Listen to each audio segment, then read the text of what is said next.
E aí, pessoal, beleza? Vamos terminar, então, aqui a série de 3 vídeos que eu estou fazendo, analisando a prova para o concurso público de professor de inglês para a Prefeitura de Fortaleza. Esse foi o último concurso, então, que foi em 2015, e vai ter agora mais um, né? Então, esse foi o pedido da inscrita do canal, a Maria Andressa. Então, esse daqui é para fechar, tá? São as últimas questões e é o uso do inglês para fins específicos, né? Ou esse daqui, gente, eu confesso para vocês que eu não tenho tanta familiaridade, tá? Porque eu não tenho a faculdade de letras, eu estou fazendo agora, eu fui agora para a terceira fase. A minha formação é comércio exterior e eu sou formada pela FISC, eu tenho a prova do TOEFL, tenho 2 certificados do TOEFL, tenho proficiência, fui fazer curso no Canadá, enfim, sempre procurei me especializar, mas a faculdade de letras eu não tenho, estou fazendo agora até por uma questão de curiosidade, sabe, porque eu nunca precisei do diploma. Até então eu sempre trabalhei e nunca me exigiram o diploma, né, mas agora com o novo ensino médio, então, é exigido que a gente tenha o diploma na área, né? E o colégio onde eu trabalhava veio pedir que eu fizesse a faculdade, só que eu acabei saindo do colégio, enfim, por outros motivos. Mas, então, eu estou cursando agora a faculdade de letras, ainda não tive essa matéria, então eu tive que estudar e buscar algumas referências na internet, alguns livros, para poder trabalhar essa prova aqui com vocês e tirar algumas dúvidas, tá? Então, aqui eu vou tentar ajudar vocês, tá? Já vou dizer, não é a minha especialidade, não tenho muita intimidade com esse assunto, mas pelo que eu entendi, no que eu busquei aí e li nesse final de semana sobre esse assunto do inglês para fins específicos, é o que eu posso ajudar vocês, tá? Então, aqui na primeira questão, sem perder tempo, né? Vamos lá. Diz assim, choose the only item that correctly completes the blanks below. Então, escolha o único item que completa corretamente os espaços abaixo. Então, nós temos aqui uma frase com 3 espaços para a gente completar. Então, aqui ele está falando do inglês para fins específicos, mas é claro que a questão está toda em inglês. Então, aqui está se referindo a essa obra do Richards e Rogers, de 1985, está na página 16, então aqui você tem que ter lido esse livro, né? Esse artigo desses 2 especialistas no assunto. Então, se você não está familiarizado com essa obra aqui, com essa publicação, com certeza você não vai conseguir fazer essa questão. Então, eu fui buscar essa obra, tá? Onde fala do método. Então, diz aqui, method is considered to be an umbrella term for the specification and interrelation of theory and practice. Então, ele vai dizer aonde tal coisa se refere às crenças e teorias sobre o idioma, a aprendizagem do idioma e o ensino, tal coisa está relacionada às teorias do idioma e a forma e função do ensino dos materiais, enfim, e outra coisa se refere às técnicas e práticas empregadas na sala de aula. Bom, pesquisando sobre isso daqui, gente, eu achei uma imagem de um slide, até eu não achei a referência para colocar, tá? Eu sei que é errado isso, mas eu não achei a referência.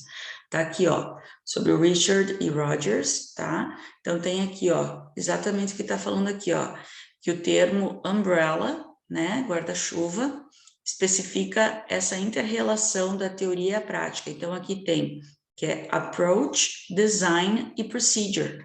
Então, é exatamente nessa ordem aqui que está apresentado essas 3 palavras aqui. Então, se a gente, deixa eu passar essa aqui para cima, esse menu do Zoom. Então, aqui se a gente procurar ali, ó, vai ser exatamente nessa ordem, approach, design e procedure. E é bem como está aqui, ó, na questão B. Approach, design e procedure, tá? Então, se vocês compararem aqui, ó, depois dá uma pausa ali no vídeo para estudar esse slide, essa imagem, exatamente o que está dizendo aqui. Então, é essa ordem, tá? Approach, design e procedure, tá? Que é abordagem, procedimento, abordagem, o design, né? E procedimento, tá? Essa questão 32, eu fui por uma questão de lógica, né? Porque não é questão de gramática, porque aqui é aplicação do inglês para fins específicos. Então, gramaticalmente falando, as 4 questões estão, as 4 alternativas estão corretas. Então, aqui, o que a gente vai analisar? O inglês é o que no Brasil? Né? O inglês está perdendo território para o espanhol e italiano? Não, não faz sentido. O inglês é o idioma assimilado mais facilmente e mais rapidamente? Não. O inglês, the language is language valued as a symbolic means of sophistication, tem um valor linguístico e simbólico como meio de sofisticação? Não. Mas ele é, sim, o idioma estrangeiro predominante no currículo escolar no Brasil, né? Então, isso por uma questão de lógica. Sinceramente, eu não sei se isso tem alguma obra o quê. Como eu falei para vocês, eu não estudei isso ainda na faculdade, mas isso daqui por uma questão de lógica, para quem dá aula de inglês, sabe que é o idioma que predomina no currículo brasileiro, né? O inglês é o idioma mais ensinado. Algumas cidades do interior têm o ensino do italiano, aqui na região a gente tem o ensino do alemão, né? Mas o inglês a gente sabe que predomina. Uma das características do inglês para fins específicos, né? Esse daqui é English for Specific Purposes. Então, uma das características, isso daqui depois eu vou deixar o link para vocês, tá? Eu encontrei bem certinho isso daqui, aqui nesse link que eu vou deixar aqui depois na descrição para vocês, ó, tá aqui, ó.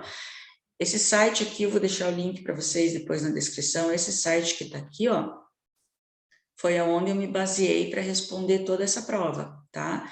Ele é um site que ele tá todo em inglês, mas ele fala bem certinho desse English for Specific Purposes, então tem bastante coisa aqui a respeito da característica do professor, tá? Da característica de uma aula, como planejar uma aula para inglês específico, tem tudo isso daí. Então, eu consegui responder toda essa prova simplesmente lendo essa postagem aqui desse site. Então, depois eu vou deixar o link ali na descrição para vocês, vocês podem entrar lá e pesquisar, que é bem interessante. Então, uma das características do inglês para fins específicos é o quê? Gente, é definir quais são as necessidades específicas dos alunos, né, dos aprendizes, é ir de encontro às necessidades específicas dos aprendizes, porque o que é o inglês para fins específicos? É aquele, não é o inglês geral que você aprende para o teu dia a dia, para a tua vivência. O inglês para fins específicos é aquele inglês que você precisa para a tua profissão. Por exemplo, se você vai trabalhar num hotel, você vai precisar do inglês voltado para o vocabulário de turismo e hotelaria. Se você vai trabalhar numa agência de viagens, você vai precisar do vocabulário relativo a viagens. Se você vai trabalhar num restaurante, tu vai precisar de um inglês voltado para a gastronomia. Desculpa, se você vai trabalhar num banco, trabalhar com câmbios e taxas, né? Você vai precisar do inglês voltado para câmbios e taxas, e conversão de moedas, coisa assim. Então, isso é um inglês para fins específicos, você não precisa saber tudo. Ou se tu vai trabalhar, por exemplo, na área médica, traduzir artigos médicos ou de produtos utilizados para a saúde, de remédios, de repente bulas, né? Você vai precisar daquele vocabulário específico. Então, de repente, um vocabulário de hotelaria não é interessante para você. Então, a principal característica do inglês para fins específicos é ir de encontro às necessidades específicas dos alunos. Então, só pode ser a letra A, porque as outras questões aqui não tem nada a ver. Ele não tem nada a ver com o inglês, não tem semelhança nenhuma com a aprendizagem do inglês geral, tá? Ele não pode ignorar a questão de gramática, vocabulário e habilidades em geral, não pode, e ele não é especificamente desenvolvido para adultos. Nada disso, em nenhum lugar você encontra isso, tá? Não diz isso. Não tem nada a ver com idade, tá? De quem está aprendendo.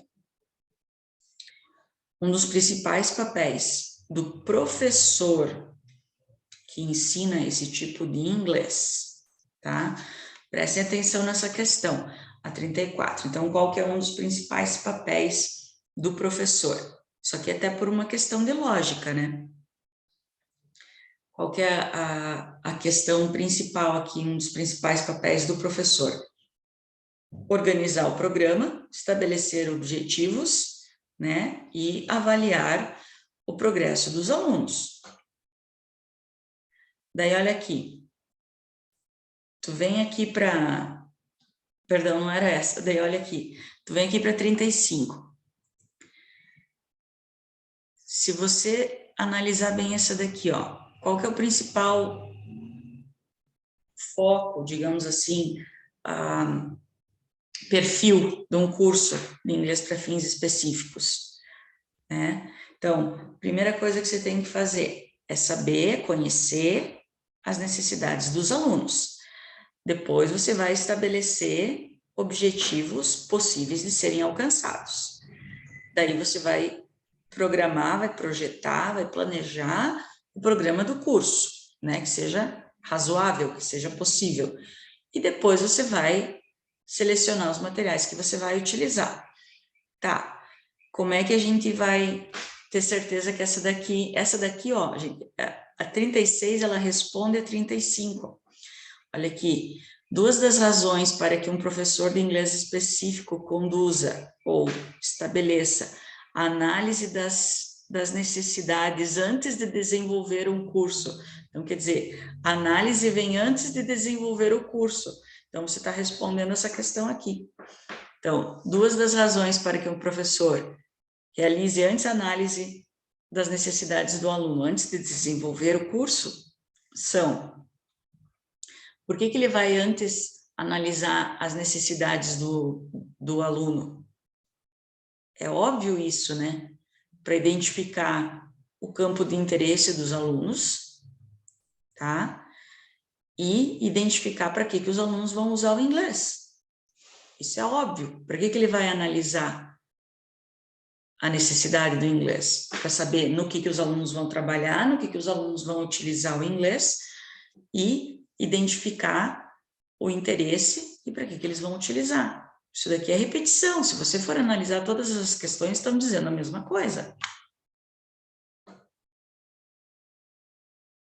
A 37. Marque o item que contém informação correta sobre o ensino do inglês como objetivos fins específicos. Então, vamos ver, tem só uma que tem uma informação correta. Tem um objetivo direcionado, faz todo sentido, né? O inglês para fins específicos e o inglês especializado são as mesmas coisas? Não, eles não são as mesmas coisas, tá? Porque o inglês especializado é outra história. Você ter especialização em inglês é uma coisa, para fins específicos é outra. Professor e aluno são colaboradores no processo de planejar os materiais? Não, só o professor que planeja os materiais, escolhe, projeta, não tem nada de colaboração dos alunos.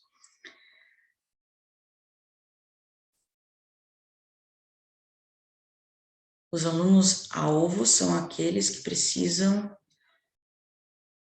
exercer funções relacionadas ao seu trabalho e comunicar as instruções profissionais. Não, na verdade, isso daqui não é dos alunos, né? Não é função dos alunos. Isso aqui é função do professor. Porque é o professor que vai passar essas instruções para os alunos de como o inglês é usado na área deles, né? Então, a única certa aqui é a letra A.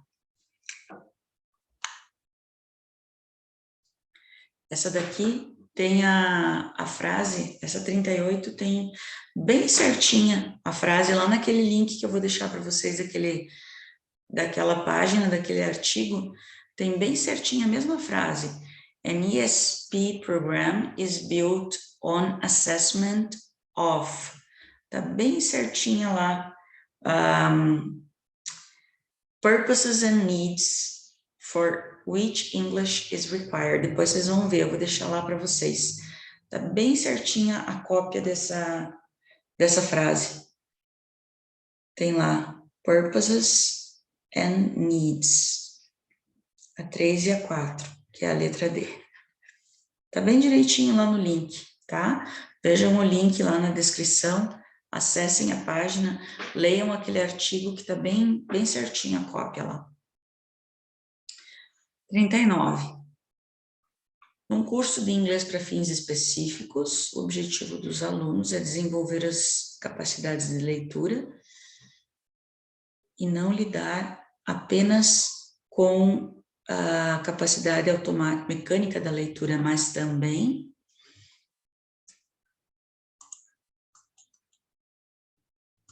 desenvolver habilidades mentais que envolvem o processo de leitura, desenvolver conhecimento anterior à língua nativa, não. Língua nativa não tem nada a ver. Focusing on assessing English for specific. Não, aqui a gente está falando de habilidade de leitura. Descontextualizar a identificação da palavra não tem nada a ver, né? Então, não só a leitura automática, mas também habilidades mentais envolvendo o progresso da leitura. O número de estudos indica que os leitores podem ser treinados a utilizar uma grande variedade de estratégias. O que mais? Ganhar consciência metacognitiva e monitorar a compreensão. Ter um papel ativo na leitura. Ter um papel ativo na leitura, já está falando de leitores ali, né? Estar atento às prioridades de pesquisa, self-regulate, autorregulação da compreensão enquanto lê em voz alta. Nossa, não tem nada a ver com ler em voz alta, né?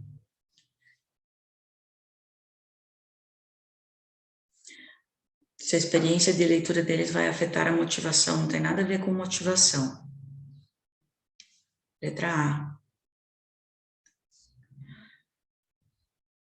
Essa parte de ESP, acho bem confusa ainda, como eu falei para vocês. A minha parte forte é gramática, interpretação de texto. Essa parte eu não tenho conhecimento, tive que estudar para ir atrás. Acredito que essa resolução tenha ficado um pouco confusa, me desculpem. Tentei procurar, tentei estudar, achei essa página ali que eu vou deixar o link para vocês, mas achei bem confusa essa parte aqui para mim, pois ainda não estudei isso daqui na faculdade. Tá? E o fato de ser um assunto que eu não tenho muito conhecimento e ainda está em inglês, então assim, você tem que ler essa obra aqui para você saber exatamente do que está falando, achei essa parte aqui mais confusa para explicar para vocês. Mesmo assim, espero que eu tenha ajudado um pouco. Eu vou deixar um link de um grupo ali no WhatsApp que eu estou tentando montar para a gente fazer aulas online, tá? A partir do final de agosto, no máximo começo de setembro, tá? Para a gente começar a fazer aulas online, para eu tentar ajudar vocês nessa preparação para concursos, para vestibular, para Enem. Então, adiciona lá entra lá no grupo, tá? Para receber mais notícias sobre essas aulas que a gente vai ter online, beleza? Espero que vocês tenham gostado, entendido alguma coisa. Qualquer coisa, entre em contato comigo, ok? Bye, bye e até o próximo vídeo.